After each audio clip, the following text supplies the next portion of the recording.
बिस्मिल्लाहिर्रहमानिर्रहीम। नाज़िम असाबाद से मैं हूँ इकबाल जंजुआ।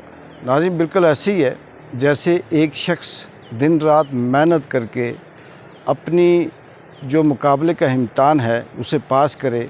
उस इम्तहान के लिए उसने सर्दी, गर्मी, भूख, परेशानी और बहुत से मसाइल झेले हों और फिर वो इस काबिल हुआ कि जब वो उस मुकाबले के इम्तहान में बैठा तो उसने टॉप किया।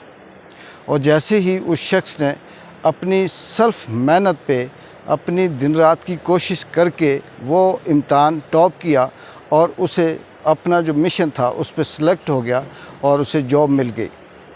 और जैसे ही उसे जॉब मिली तो बेशुमार उसके जानने वाले, उसके चाहने वाले उसे आते हैं और आकर ये कहते हैं कि आपकी इस नौकरी के लिए मैंने बड़ी सिफारिशें की हैं, मैंने फ़लाँ साहब से ये बात की थी स्पेशली कि आपको पास किया जाए।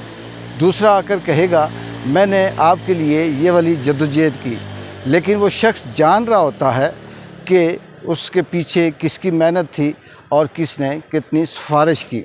और अक्सर ये होता है कि यहाँ पर बहुत से ऐसे होता है कि सरकारी तौर पर जब किसी शख्स को कोई जॉब मिलती है तमाम सरकारी जो सियासी कारकुन होते हैं वो आते हैं और वो शख्स पे एहसान भी जिताते हैं और फिर ये कहते हैं कि तुम्हारी इस नौकरी के पीछे हमारी बड़ी मेहनत है, हमने फ़लाँ साहब के पांव पकड़े, हमने उनकी बड़ी मिन्नतें की कि आपको सेलेक्ट कर दिया जाए।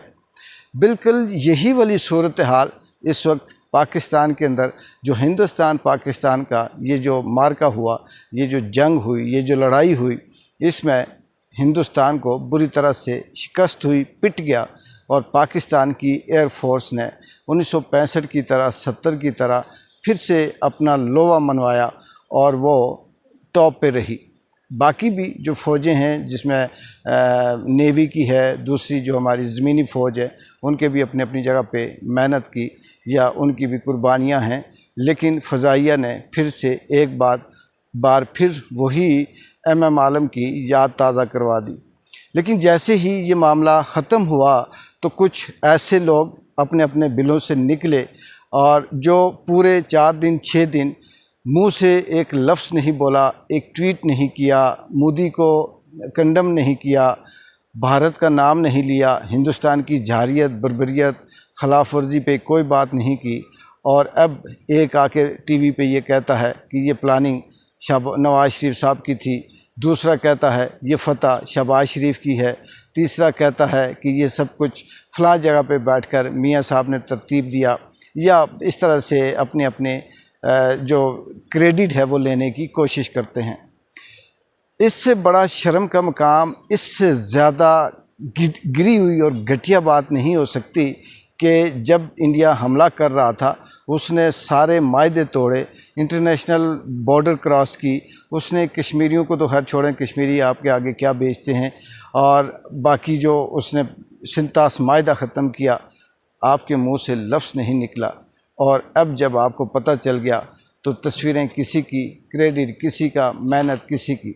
लेकिन फिर वही वाली बात कि कुदरत की ज़ात कुदरत की है, मेहनत किसी की छुपती नहीं, हक किसी का आप खा सकते हो, कुदरत नहीं खाती। जिसका काम था, जिसका कारनामा था, दुनिया में उसका डंका बजता है।